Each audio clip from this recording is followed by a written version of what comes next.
नमस्कार साथियों। आज मैं आप लोगों के सामने एक नया वीडियो लेकर के आया हूं और आप लोगों का इस अनअकैडमी में मैं स्वागत करता हूं। साथियों, यह सिंबल है और यह आज मुझे दिया गया है और इसको पहनना भी अनिवार्य है, लेकिन मैं भी काला हूं और यह काला टी शर्ट है। व्हाइट रहता तो थोड़ा सा अच्छा भी लगता। खैर, जो भी हो, यह अनअकैडमी का अपना नियम है। हम लोग आज जो शुरुआत करेंगे वह बिंदुसार की कहानी को आगे बढ़ाएंगे। क्योंकि चंद्रगुप्त मौर्य के बारे में हम लोग इसके पहले वाले वीडियो में पढ़ चुके हैं और आप लोग अच्छी तरीका से उस वीडियो को देखा भी होगा और उसमें से जो महत्वपूर्ण तथ्य है वह आप लोगों को याद भी हो गया होगा। मुझे पूरा विश्वास है कि जो भी महत्वपूर्ण तथ्य है चंद्रगुप्त मौर्य से वह आपको याद हो गया होगा। हम लोगों ने चर्चा किया था पिछले वीडियो में कि चंद्रगुप्त मौर्य अपने पुत्र के लिए गद्दी को त्याग देते हैं और कर्नाटक चले जाते हैं। उसके बाद कौन आता है? तो उसके बाद आप यहां देखिए बिंदुसार।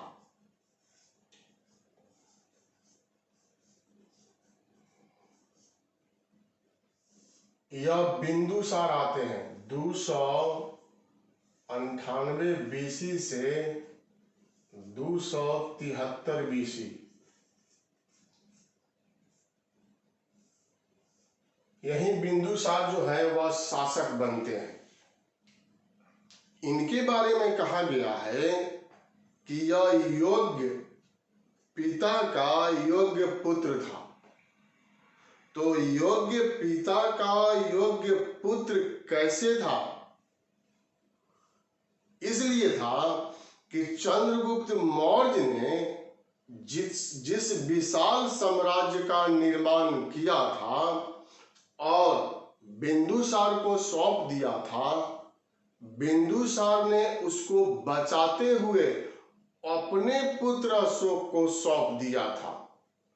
तो एक तरह से यह योग्य पिता के योग्य पुत्र और योग्य पुत्र के योग्य पिता भी थे। जैसे कहा जाता है ना, साधारण बोलचाल में आप समझिए, हम हो या आप हो, हम लोग के पिताजी जो हैं, पापा जो है, और कोई कार्य संपन्न कर रहे हैं, कोई व्यापार कर रहे हैं और वह आपको सौंपते हैं, हमको सौंपते हैं कि अब तुम इसकी देखभाल करो, और आप उसकी देखभाल करते हैं, उस व्यवसाय को आगे बढ़ाते हैं या उस कार्य को आगे ले जाते हैं और ऊंचाई पर पहुंचाते हैं, तो निश्चित रूप से आप अपने पिता के योग्य पुत्र हैं। दूसरी बात मैं यह कहना चाहूंगा कि आप अगर उसको बढ़ाते नहीं हैं तो कम से कम उसको सुरक्षित रखते हुए अपने पुत्र को सौंप देते हैं, तब भी आप योग्य की श्रेणी में शामिल होते हैं। वही बात यहाँ पर बिंदुसार के साथ लागू होता है, क्योंकि यह वैसा काल था जिस समय बहुत अधिक षड्यंत्र रचा जाता था। हेलना थी और वह षड्यंत्रकारी महिला थी जो चंद्रगुप्त मौर्य के साथ विवाह हुआ था। इनके बारे में कहा जाता है, बिंदुसार के बारे में, कि 320 ईसा पूर्व में इनका जन्म हुआ। देखिए, भिन्न भिन्न किताबों में अलग अलग मिलता है। तो अभी तक मौर्य वंश के शासक के जन्म के बारे में जो है वह नहीं पूछा गया है। फिर भी 320 ईसा पूर्व में इनका जन्म होता है और दुर्धरा यह नाम है।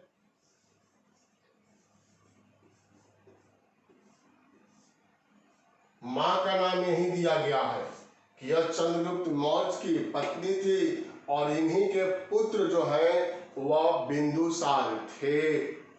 बिंदुसार जब बड़े होते हैं तो पिता इनको अपनी राज्य जो है वह सौंप देते हैं और धर्मा नाम आता है। धर्मा इन्हीं के साथ इनका विवाह जो है वह संपन्न किया जाता है साथियों। धर्मा को सुभद्रांगिनी के नाम से भी संबोधित किया गया है और वही सुभद्रांगिनी या धर्मा अशोक की मां के रूप में विख्यात जो है वह हो जाती है। यह पिंगल वत्स नाम आता है। पिंगल वत्स, यहां देखिए पिंगल वत्स, यह इनके धार्मिक गुरु के रूप में स्थापित है। हम लोगों ने पढ़ा है कि चंद्रगुप्त मौर्य के धार्मिक गुरु कौन थे, आप लोगों को याद होगा। आप अगर चाहें तो कमेंट बॉक्स में नाम बता सकते हैं। भद्र बाहु। उसी तरह से बिंदुसार के गुरु जो थे वह पिंगल वत्स को माना गया है। बिंदुसार गद्दी पर आ गए और इनके राज दरबार में, जैसे कौटिल चंद्रगुप्त मौर्य के दरबार में रहते थे तो इनके राज दरबार में भी रहते थे। उनका सानिध्य इनको प्राप्त था। राधा गुप्त भी बिंदुसार के दरबार में रहते थे। खट्टालक का नाम आता है, वह भी बिंदुसार के दरबार में रहते थे। हम लोग पढ़ चुके हैं चंद्रगुप्त मौर्य के नामकरण के बारे में, तो यहाँ से भी नामकरण से एक प्रश्न जो है वह पूछा जाता है। उसी प्रश्न के लिए हम लोग यहाँ नामकरण के बारे में थोड़ा सा चर्चा करेंगे कि बिंदुसार को किस किस नाम से संबोधित किया गया है और परीक्षा में आपको क्या पूछा जाता है। तो साथियों आप यहाँ देखिए,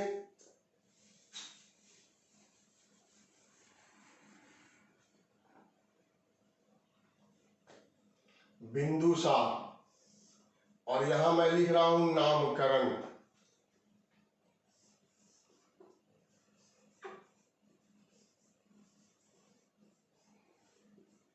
जैसे मैंने चंद्रगुप्त मौर्य में लिखा था, अब यहां पर पुराण की हम लोग बात करें, ब्राह्मण धर्म ग्रंथ पुराण, तो यहां भद्रसार,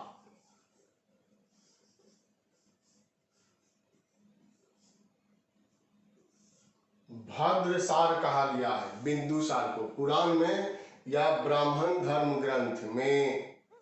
जैन ग्रंथ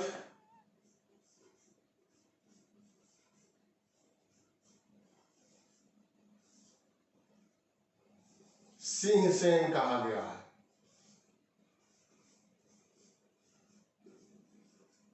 सिंहसेन यह प्रचलित नाम था। यूनानी लोग, यूनानी न दे करके अस्ट्रेबो भी दे सकता है। अस्ट्रेबो,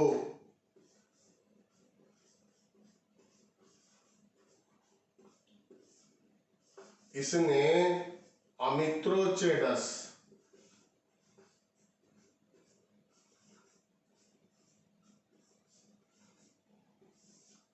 अमित्रोचेडस कहा है। चीनी विश्वकोश,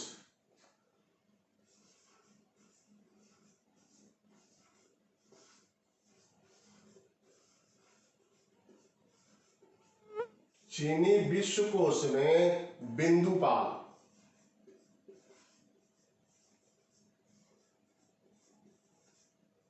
बिंदुसार को बिंदुपाल कहा गया है।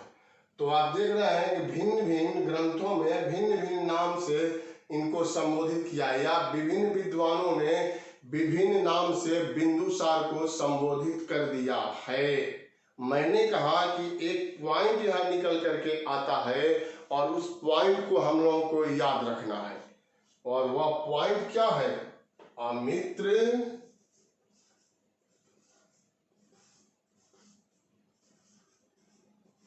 घात। तो हम लोगों को यही याद रखना है।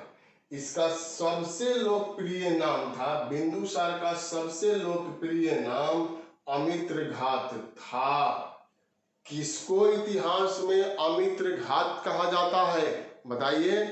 बिंदुसार को इतिहास में अमित्रघात के नाम से संबोधित किया गया है। शत्रुओं का विनाशक इसका होता है अर्थ, संहार करने वाला इसका अर्थ होता है।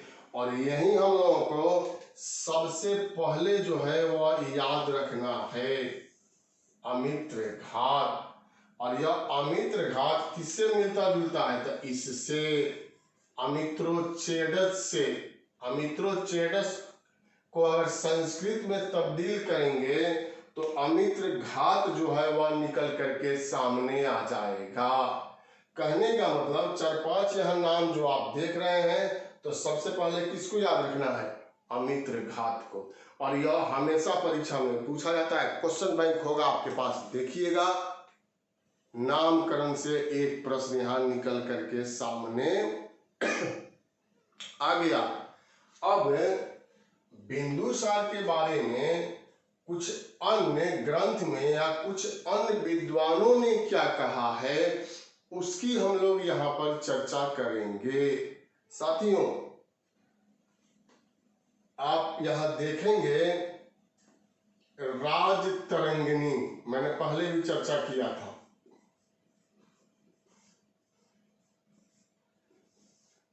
राजतरंगिणी, राजतरंगिणी के लेखक कौन है?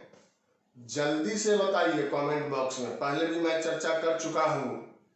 आप लोगों का आंसर जो है बहुत लोगों का सही आएगा, यह हमको विश्वास है। और राजतरंगिणी का लेखक है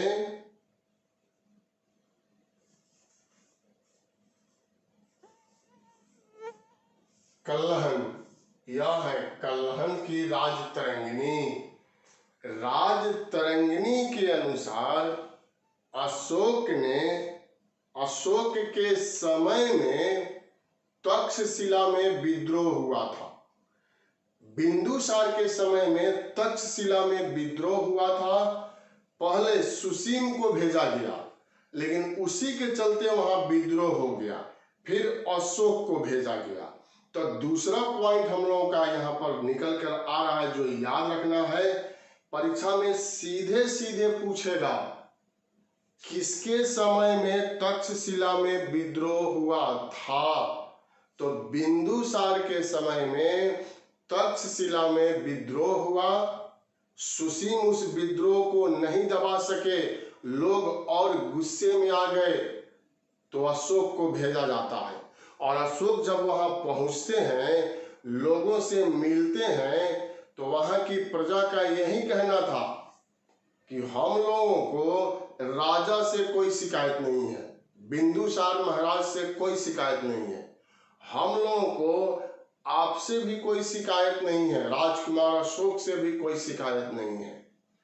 हम लोगों को शिकायत है जो यहाँ पर नियुक्त किए गए अधिकारी और कर्मचारी हैं, वह हम लोगों पर अत्याचार करते हैं, और इसीलिए हम लोगों ने विद्रोह किया।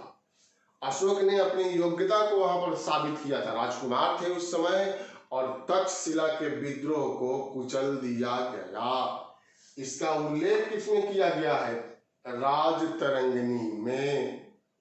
लामा तारानाथ का नाम आप लोगों ने सुना होगा, तिब्बती इतिहासकार थे। यहां पर मैं लिख रहा हूं, लामा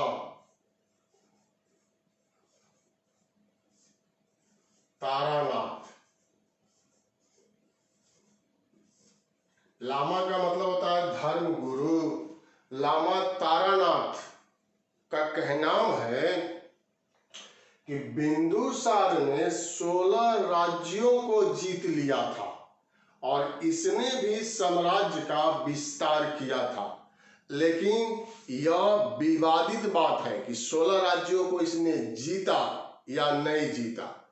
यह सभी लोग मानते हैं कि चंद्रगुप्त मौर्य ने जिस क्षेत्र को जीता था, उसको यह निश्चित रूप से अक्षुण बना करके रखा था। उसमें से 1 इंच जमीन जो है, भूमि जो है, इधर उधर नहीं गया था और वह पूर्ण रूप से अपने योग्य पुत्र अशोक को सौंप दिया था। तो अभी तक साथियों कितना पॉइंट आपको याद करने के लिए बोला गया? एक बोला गया कि अमित्र घात किसको कहते हैं, तो बिंदुसार को। दूसरा बोला गया कि बिंदुसार के समय में तक्षशिला में विद्रोह हुआ और अशोक ने उसको दबा दिया। अब थोड़ा सा हम लोग विदेश नीति की यहाँ पर चर्चा करेंगे, जहां से 2 पॉइंट आता है और वह 2 पॉइंट आपको याद रखना होगा। जैसे मौर्यों के साथ विदेशी संबंध की स्थापना, वह तो चंद्रगुप्त मौर्य के समय ही हो गया और इस विदेश नीति को आगे बढ़ाया गया बिंदुसार के समय में। अब यहाँ पर नाम आएगा, वह नाम आप यहाँ देखिए,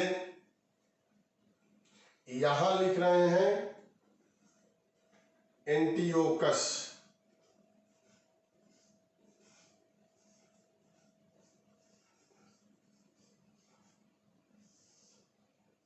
एंटियोकस यह यूनान का शासक है और बिंदुसार ने एंटियोकस से अनुरोध किया। क्या अनुरोध किया? कि सूखा अंजीर, मीठा मदिरा और एक दार्शनिक मेरे यहां भेज दीजिए। 3 मांग किया था। सूखा अंजीर जो फल होता है, मदिरा आप समझ ही रहे हैं, और एक दार्शनिक जो है वह भेज दिया जाए मेरे यहाँ। यह एंटियोकस जो है सूखा अंजीर और दार्शनिक को सूखा अंजीर और मीठा मदिरा को भेज दिए, दार्शनिक नहीं भेजे। क्यों नहीं भेजे? क्योंकि यूनान की कानून इसकी इजाजत, यूनान की विधि जो है इसकी इजाजत नहीं देती थी। इसीलिए उन्होंने असमर्थता जताया कि मैं यूनान की कानून का पालन करता हूं और दार्शनिक आपके पास जो है वह नहीं भेज सकता। तो यह तो कहानी हो गया। परीक्षा में प्रश्न कैसे पूछेगा यह आपको जानना है। तो परीक्षा में प्रश्न साथियों ऐसे पूछेगा कि बिंदुसार ने निम्नलिखित में से किस शासक से मीठा मदिरा, सूखा अंजीर या दार्शनिक की मांग किया था? तो किससे किया? एंटियोकस से किया। दूसरा प्रश्न इसमें क्या बन जाता है जो परीक्षा में पूछ दिया गया है कि यह एंटियोकस जिसका मित्रवत संबंध बिंदुसार के साथ था, कहां का शासक था? तो कहां का शासक था यह? जल्दी बताइए, शासक कहां का था? यूनान का।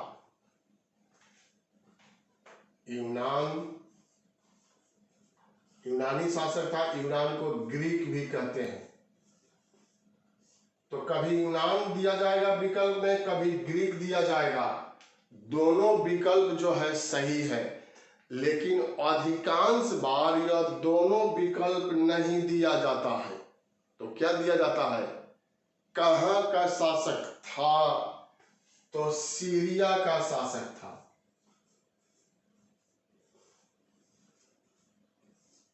सीरिया दे देगा विकल्प में। यह हम लोगों को चकमा देने का प्रयास किया जाएगा कि आप केवल यूनान और ग्रीक जान रहे हैं और विकल्प सीरिया दिया जाएगा, यह दोनों को गायब कर दिया जाएगा। तो क्यों सीरिया दिया जाएगा? यह यूनान के शासक थे या ग्रीक के शासक थे, लेकिन इन्होंने सीरिया पर भी नियंत्रण कर लिया था और वहां के भी यह राजा बन गए थे। इसीलिए विकल्प में यह न दे करके क्या दिया जाता है? सीरिया दिया जाता है। तो 2 पॉइंट यहाँ एंटियोकस से बन रहा है। तीसरा पॉइंट इसमें आपको ध्यान देना है। मैं प्रश्न पूछ रहा हूं आपसे कि सेल्यूकस निकेटर ने किस राजदूत को चंद्रगुप्त मौर्य के दरबार में भेजा? कमेंट बॉक्स में आप बताइए। जल्दी से याद कराना है हमको। परीक्षा में पास भी कराना है, मेगास्थनीज को भेजा था। और इसने भी अपना राजदूत बिंदुसार के दरबार में भेजा था, और वह राजदूत का नाम था डाइमेकस।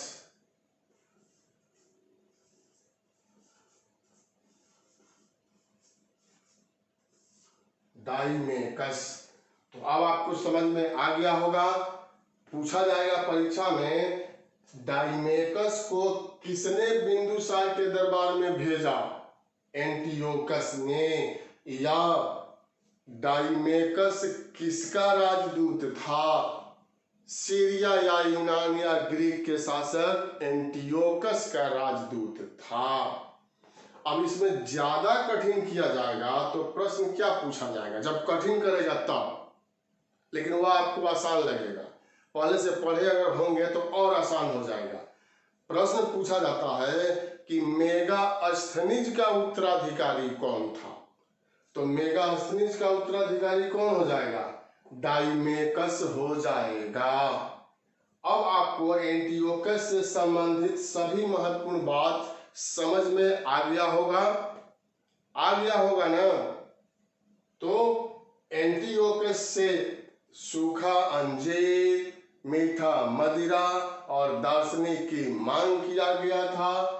यह यूनान या ग्रीक या सीरिया का शासक था। इसने अपना राजदूत डाइमेकस को बिंदुसार के दरबार में भेजा, और डाइमेकस को मेगास्थनीज का उत्तराधिकारी माना जाता है।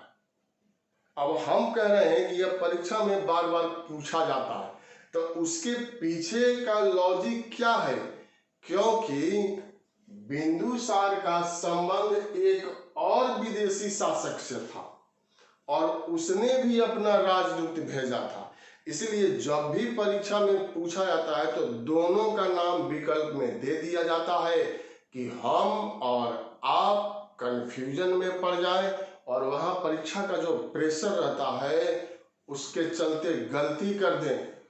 गलती किसी कीमत पर नहीं करना है, और आंसर बिल्कुल सही दे करके परीक्षा से आना है। अब यह शासक जो थे, इनका नाम है टॉलमी। टॉलमी द्वितीय फिलाडेल्फस।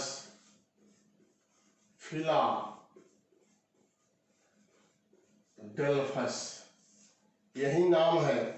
तो कभी टॉलमी द्वितीय या फिलाडेल्फस भी दे सकता है, अलग अलग करके, यह आपको ध्यान देना है। और यह कहां के शासक थे, मिस्र के।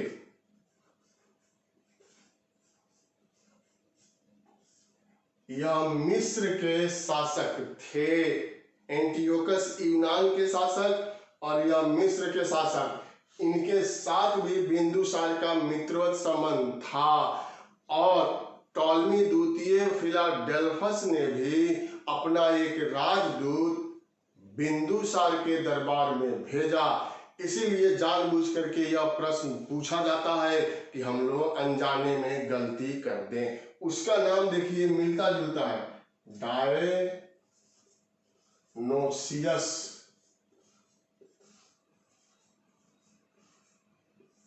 डायनोसियस। यह डायनोसियस आप देखिए, और यह डाइमेकस आप देखिए, दोनों का नाम जो है वह मिलता जुलता है। इसीलिए हम लोग परीक्षा वाल में कंफ्यूजन में पड़ जाते हैं।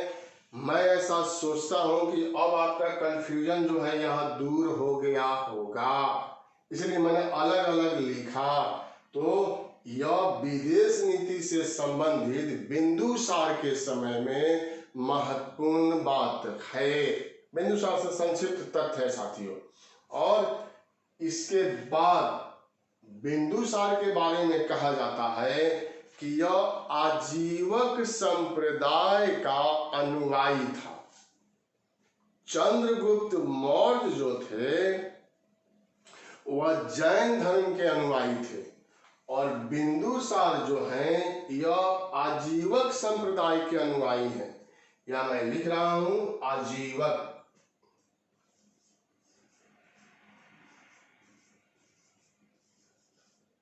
आजीवक का मतलब होता है भाग्यवादी।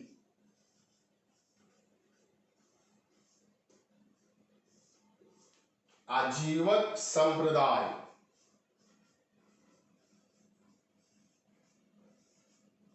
भाग्यवादी संप्रदाय। हम लोग पहले भी चर्चा किए थे कि आजीवक संप्रदाय के प्रवर्तक मखली गोसाल थे। यह तो हर तरह की परीक्षा में पूछ दिया है। यह नहीं पूछा है कि बिंदुसार किस संप्रदाय के अनुयायी थे। यह जरूर पूछा है कि आजीवक संप्रदाय के प्रवर्तक कौन थे। तो मैं यहां लिख रहा हूं मखली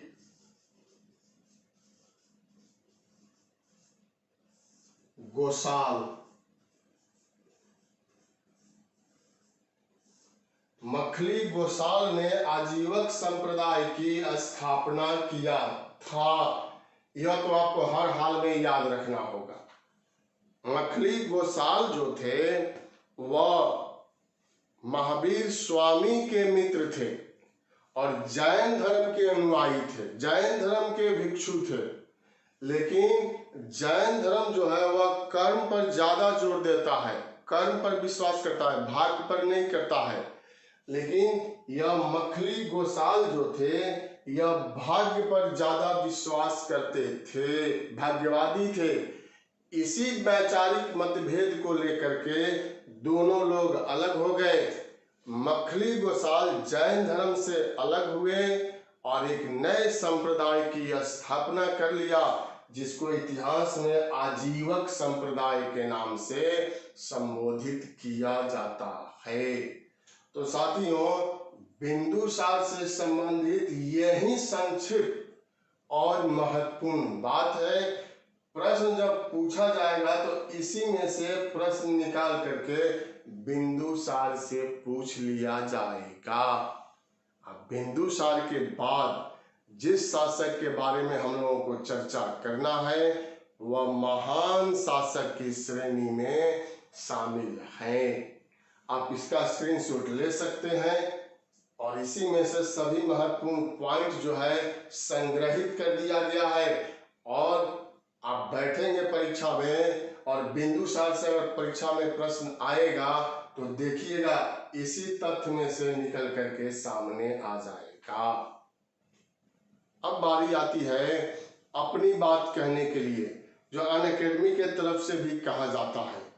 लाइक कीजिए, वीडियो को शेयर कीजिए, सब्सक्राइब भी कीजिए, अनअकैडमी के साथ जुड़िए। आपको अधिक से अधिक जो है वह लाभ यहाँ पर दिया जाएगा। अब आप लोग इसका स्क्रीनशॉट ले लिए होंगे। तो मैं अब इसके बाद जिस शासक की चर्चा करूंगा, जिस शासक के बारे में बताऊंगा, उसके बारे में आप लोग भी कुछ ना कुछ या बहुत कुछ जानते होंगे। और उससे तो परीक्षा में प्रश्न पूछा ही जाता है। और उस व्यक्ति का नाम है, उस शासक का नाम है अशोक महान।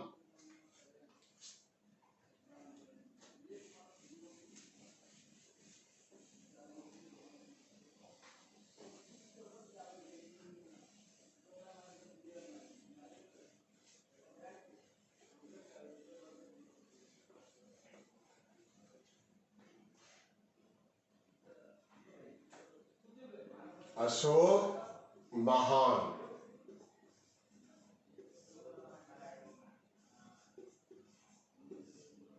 273 या 269 से 232 बीसी,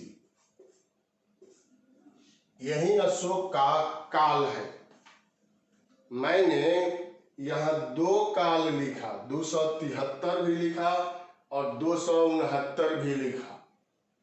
4 साल का लगभग इसमें अंतराल है। क्यों अंतराल है तो वह हम लोग जान लें। बौद्ध ग्रंथ है, बौद्ध धर्म ग्रंथ, और इस ग्रंथ का नाम है महावंश। महावंश, महावंश के अनुसार बौद्ध ग्रंथ महावंश के अनुसार अशोक ने अपने 99 भाइयों की हत्या किया था। चंडाशोक कहा जाता था इसको, चंडाशोक, चंडा मैंने चंडाल। तो 99 भाइयों की हत्या किया, उसके बाद गद्दी को प्राप्त करता है। उसके बाद विधिवत राज्याभिषेक जो है वह संपन्न कराता है। और इसी 99 भाइयों की हत्या के क्रम में कितने साल व्यतीत हो जाते हैं? तो यहाँ 4 साल जो है वह व्यतीत हो जाता है। इसलिए पुस्तक में दिया हुआ 273 भी सही है और यह 269 भी सही है, लेकिन इसका कार्य जो माना जाता है तो यहाँ से माना जाता है 269 ईसा पूर्व से लेकर के 232 ईसा पूर्व। तो हम लोगों को यही मानना है, क्योंकि इसी समय इसका विधिवत राज्याभिषेक हुआ था। कहानी है, कुछ विवादित बात भी है। माना गया है कि अशोक की जो माँ धर्मा थी उनका षड्यंत्र रच करके हत्या कर दिया गया था इनके सौतेले भाइयों के द्वारा। तो उसी का यह बदला लेते हैं और 99 सौतेले भाइयों की इनके द्वारा हत्या कर दी जाती है और तब विधिवत रूप से गद्दी को प्राप्त करते हैं। तो यह काल में जो आप अंतर देख रहे हैं वह आपको निश्चित रूप से समझ में आ गया होगा। अब हम आगे बढ़ते हैं। अशोक से हम लोग क्या क्या शामिल करेंगे?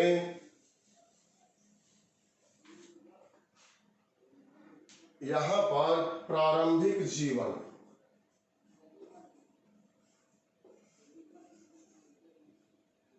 अशोक की प्रारंभिक जीवन यह शामिल करेंगे। यहां पर नामकरण यह शामिल करेंगे। कलिंग युद्ध,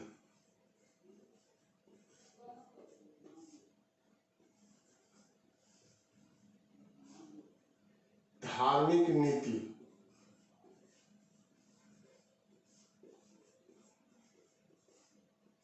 इतना पॉइंट जो है वह शामिल किया जाएगा। तो अशोक का यहाँ प्रारंभिक जीवन अगर हम लोग लेकर के आते हैं तो थोड़ा सा इसका चर्चा जो है वह करना होगा।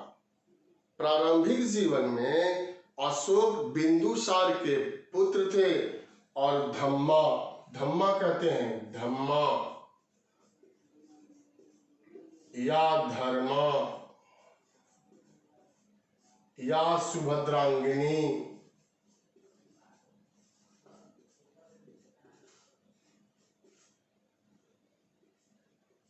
इसी के पुत्र थे अशोक। प्रारंभिक काल में यह क्रोधी स्वभाव के थे, चंडाल स्वभाव के थे, हठी स्वभाव के थे, इसीलिए इनको चंडाशोक के नाम से संबोधित किया गया है। बौद्ध धर्म कहता है कि जब यह मेरे धर्म के प्रभाव में आया तो चंडाल अशोक से यह महान अशोक के रूप में परिवर्तित हो गया। देखिए, जब बिंदुसार का शासन था तो अशोक को उज्जैन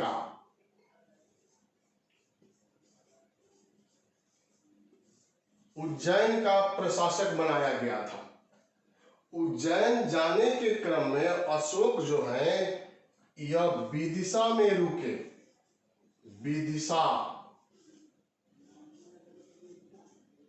विदिशा को बेसनगर भी कहते हैं, मध्य प्रदेश में है यह।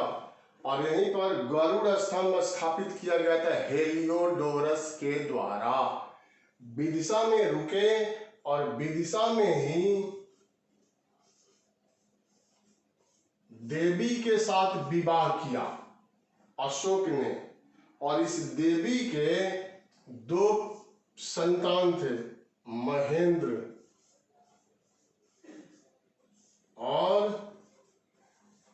संघमित्रा। महेंद्र और संघमित्रा के बारे में आप लोग जानते होंगे। महेंद्र और संघमित्रा को बौद्ध धर्म के प्रचार प्रसार के लिए अशोक ने कहाँ भेजा?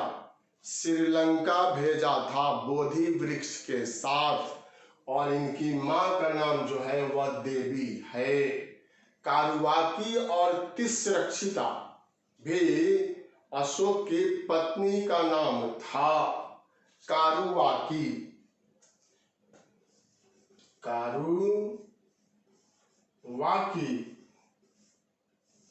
इनके पुत्र का नाम तीवर था, और तीवर का उल्लेख अभिलेख में किया गया है।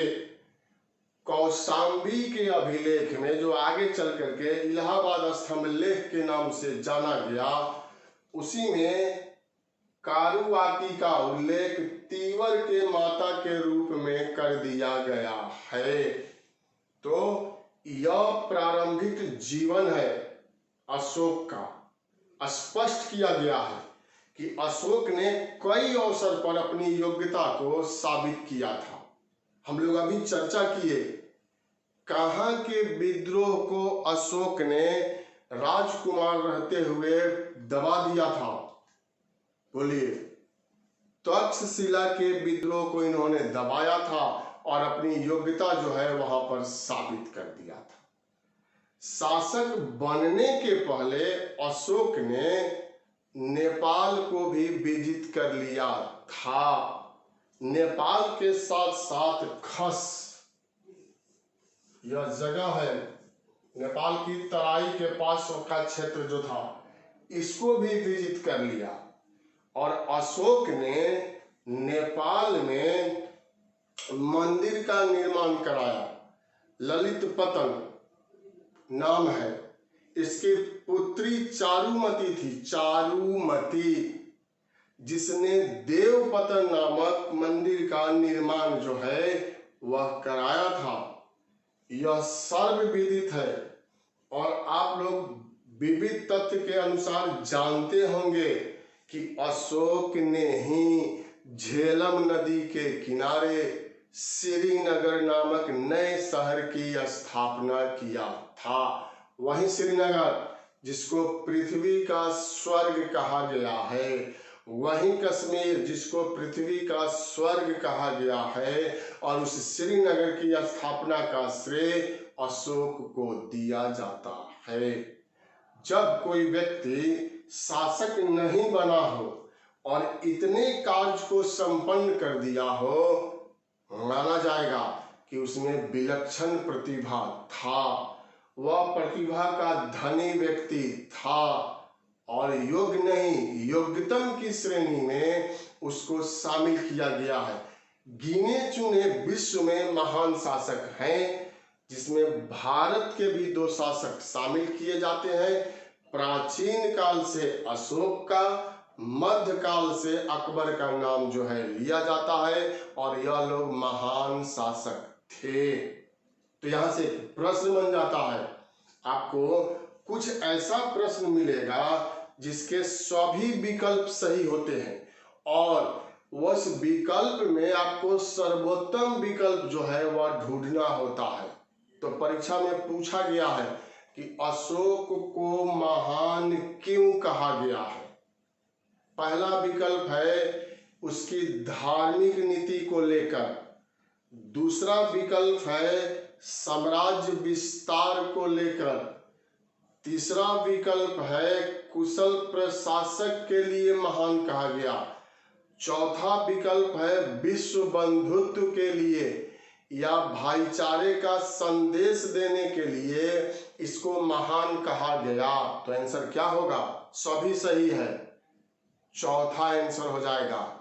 अशोक को महान विश्व बंधुत्व का संदेश देने के लिए या भाईचारे का संदेश देने के लिए महान शासक कहा गया है।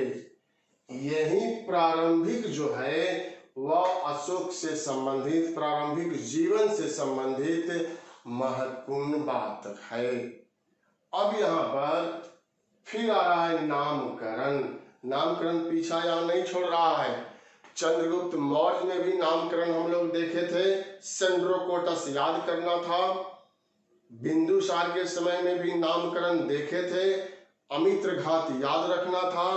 अब अशोक के समय में भी एक नाम जो है वह याद रखना होगा।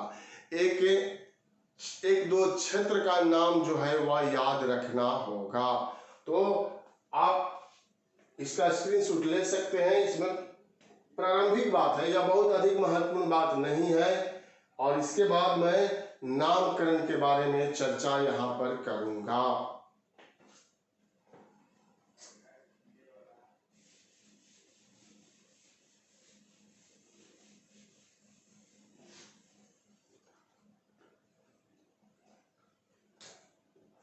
नामकरण,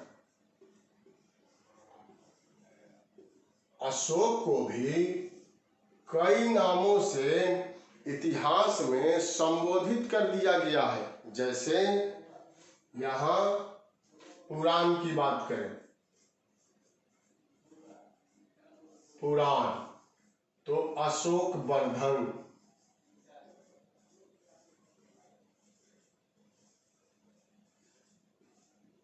अशोक वर्धन कहा गया है इसको। और यहां पर गिरनार अभिलेख,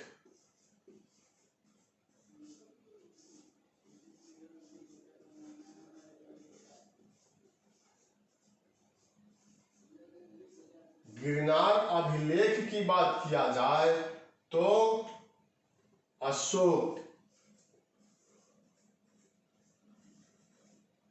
मौर्य, अशोक मौर्य कहा गया है किसमें? तो गिरनार अभिलेख में अशोक मौर्य कह करके संबोधित किया गया है। तीसरा भाब्रू, यह राजस्थान में है। भाब्रू शिलालेख यह गुजरात में है।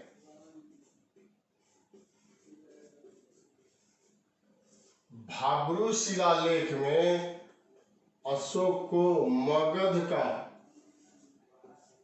शासक,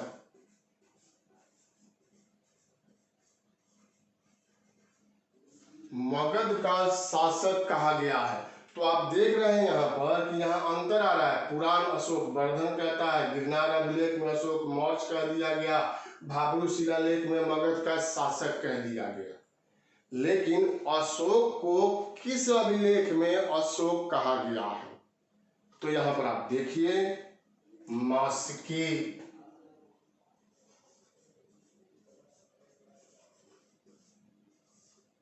और गुर्जरा, मास्की और गुर्जरा, गुर्जरा और मास्की अभिलेख में अशोक को अशोक कहा गया।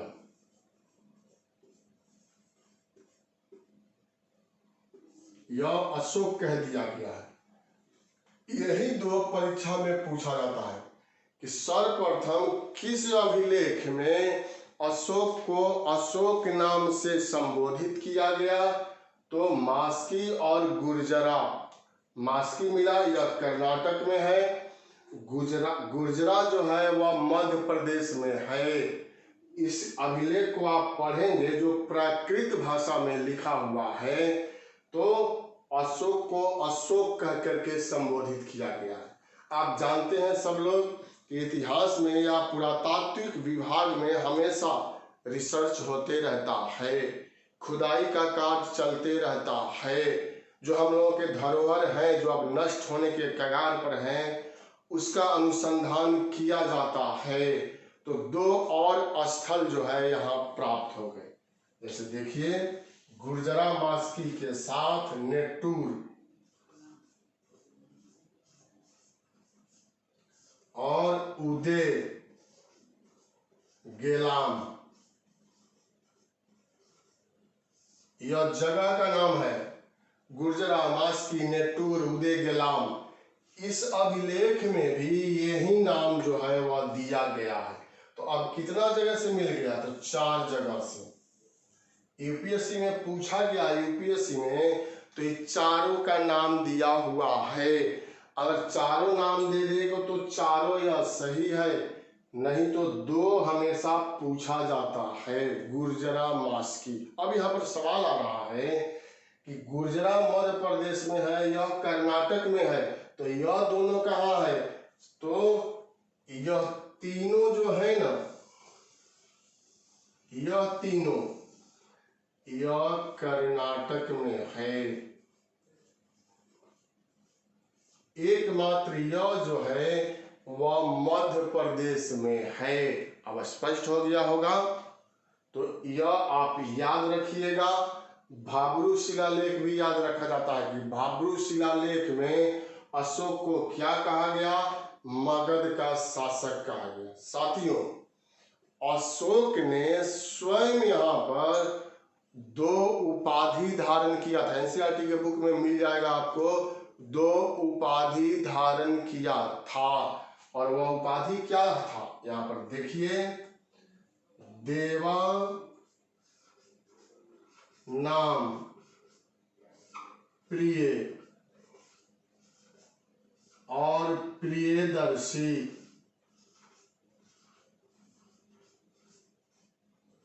अधिकांश अभिलेख में अशोक इसी से शुरू करता है कि प्रियदर्शी ने इस कार्य को संपन्न किया।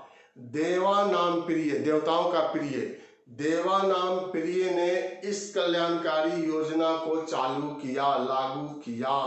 तो दो उपाधि धारण किया और अधिकांश में यही दो शब्द जो आप देख रहे हैं, देवा नाम प्रिय और प्रियदर्शी का प्रयोग जो है वह किया गया है।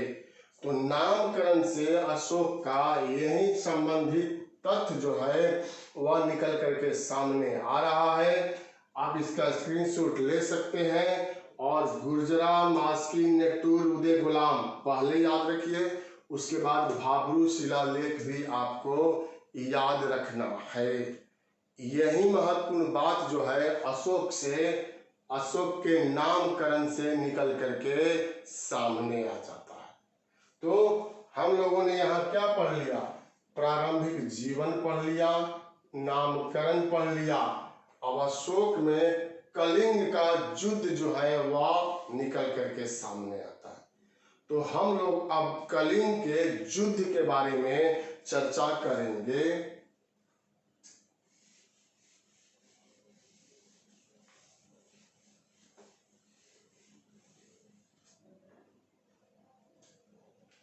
कलिंग युद्ध।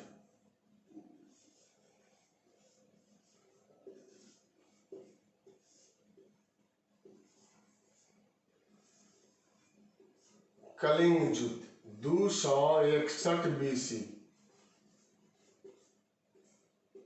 इसी समय हुआ था कलिंग का युद्ध। कलिंग नामक क्षेत्र की वर्तमान में पहचान जो किया जाता है वह कौन सा राज्य है? ओडिशा राज्य है। और उस समय यह कलिंग जो है, कलिंग की राजधानी तोसली था। तोसली, इसी को राजधानी बना करके शासन व्यवस्था को संचालित किया जा रहा था। अब अशोक जो है कलिंग पर अपने राज्याभिषेक के 8वें वर्ष में 261 ईसा पूर्व में आक्रमण कर देता है। तो विद्वानों ने इस आक्रमण के पीछे कई कारणों का हवाला दिया है। तो उसको समझने के लिए यहाँ पर हम लोगों को पॉइंट देखना होगा, जिससे कॉन्सेप्ट आपका क्लियर होगा कि आखिर में क्यों कलिंग पर आक्रमण कर दिया। तो आप यहाँ देखिए, कलिंग युद्ध का कारण क्या था?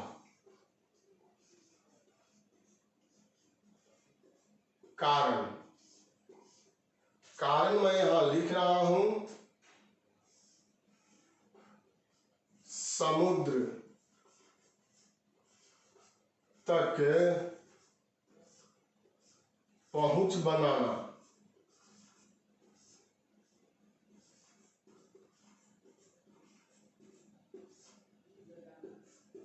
साम्राज्य विस्तार, साम्राज्य विस्तार, हाथी प्राप्त करने के लिए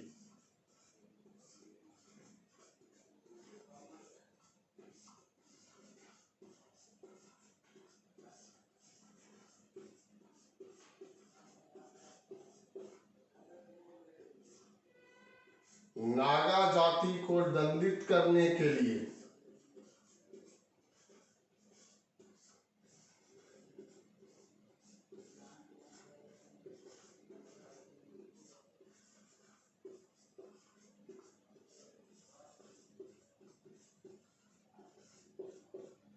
यह एनसीईआरटी में यह पॉइंट मिल जाएगा आपको, पढ़िएगा एनसीईआरटी का जो पहले निकलता था वर्ल्ड एडिशन जो है प्राचीन भारत का इतिहास, उसमें यह लिखा हुआ है समुद्र तक पहुंच बनाना, साम्राज्य विस्तार, हाथी प्राप्त करने के लिए, नागा जाति को दंडित करने के लिए यह अभियान किया गया था। देखिए मगध जो है, मगध की स्थापना हुआ, मगध का क्षेत्र विस्तारित हो रहा था, लेकिन समुद्र तक पहुंच जो है अभी नहीं बना था। तो समुद्र तक पहुंच बनाना चाहता था, समुद्र तक पहुंच बनाना चाहता था, वह भी पूरब के क्षेत्र में, दक्षिण भारत में तो कर्नाटक तक था, लेकिन पूरब के क्षेत्र में समुद्र तक पहुंच बनाने के लिए अशोक ने कलिंग पर आक्रमण कर दिया, ऐसा विद्वानों का कहना, एक वर्ग का। साम्राज्य विस्तार, अशोक का ऐसा मानना था कि इतने विशाल साम्राज्य का निर्माण कर लिया गया है, लेकिन बगल में ही पड़ोसी राज्य कलिंग है जिसको जीत करके नहीं मिलाया गया है। तो इसकी साम्राज्यवादी नीति का भेंट चढ़ गया कलिंग राज्य, और इसी साम्राज्य विस्तार के लिए अशोक ने कलिंग पर आक्रमण कर दिया। इसके बाद लिखे हैं हाथी प्राप्त करने के लिए। एक विद्वान का कहना है कि चूंकि हाथियों का बहुत अधिक प्रयोग युद्ध में किया जाता था, सेना में किया जाता था, और कलिंग से हाथी अधिक संख्या में आसानी से मिल सकता था, इसलिए अपनी सैन्य शक्ति को मजबूत बनाने के लिए अशोक ने हाथी प्राप्त करने के लिए कलिंग पर आक्रमण कर दिया। अंतिम है नागा जाति को दंडित करने के लिए। नागा जाति लोग यहाँ से माणिक मुक्ता को चुरा करके लेकर चले गए थे। वही माणिक मुक्ता जब हम लोग मगध के उदय में चर्चा किए थे, जो मगध का शासक जो है वह पहनता था, इसकी मांग की गई, और जब नागाओं ने देने से इनकार कर दिया तो उन्हीं को दंडित करने के लिए अशोक ने कलिंग पर 261 ईसा पूर्व में आक्रमण कर दिया। तो यही साथियों कारण था कलिंग पर आक्रमण करने का। अब इसके बाद जो हम लोग आगे बढ़ेंगे तो कलिंग के युद्ध से कुछ महत्वपूर्ण पॉइंट बचता है जो परीक्षा में पूछा जाता है, उसकी चर्चा हम लोग अगले वीडियो में करेंगे, और उसमें हम लोग मौर्य प्रशासन के बारे में भी उल्लेख करेंगे। लेकिन पहले कलिंग युद्ध पढ़ लेंगे, उसके बाद अशोक की धार्मिक नीति पढ़ेंगे, और तब हम लोग मौर्य प्रशासन के बारे में, मौर्य कालीन कला के बारे में, और मौर्यों के पतन के बारे में पढ़ेंगे। तो आज का जो हम लोगों का चैप्टर है, जो हम लोगों का यह वीडियो है, यहीं पर हम लोगों का समाप्त होता है। आप स्क्रीनशॉट इसका जो है वह ले सकते हैं। विगत वीडियो में हमने आपसे कहा था कि मैं 4-5 प्रश्न जो है वह निश्चित रूप से आप लोगों से पूछूंगा, तो वह प्रश्न की बारी जो है अब आ गया है। इसके पहले आप लोगों ने चंद्रगुप्त मौर्य को पढ़ा था और बिंदुसार को पढ़ा था। अब यहाँ पर उसी से संबंधित मैं 4-5 क्वेश्चन आप लोगों से पूछ रहा हूँ। जवाब आपको कमेंट बॉक्स में जल्दी में देना है। तैयारी अपनी देखनी है कि मैं कहाँ तक सही जा रहा हूँ।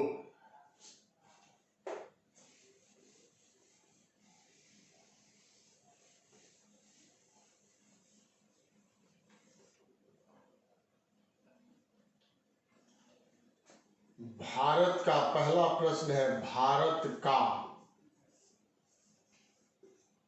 मुक्तिदाता।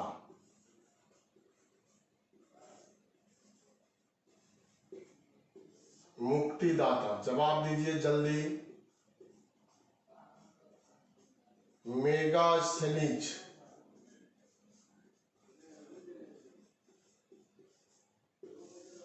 किसका राजदूत था?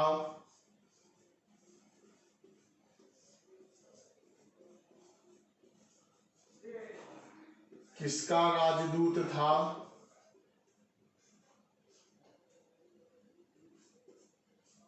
चंद्रगुप्त मौर्य। चंद्रगुप्त मौर्य ने सेल्यूकस निकेटर को क्या दिया संधि में, संधि शर्त के अनुसार? आंसर आप इसका जल्दी से दीजिए। चंद्रगुप्त मौर्य।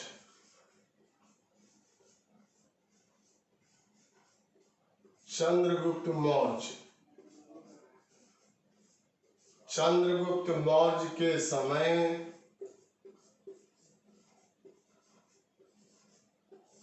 कौन सा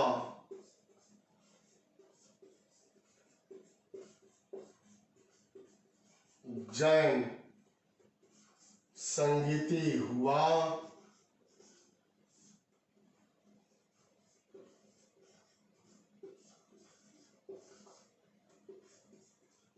किसने सेंड्रोकोटस कहा?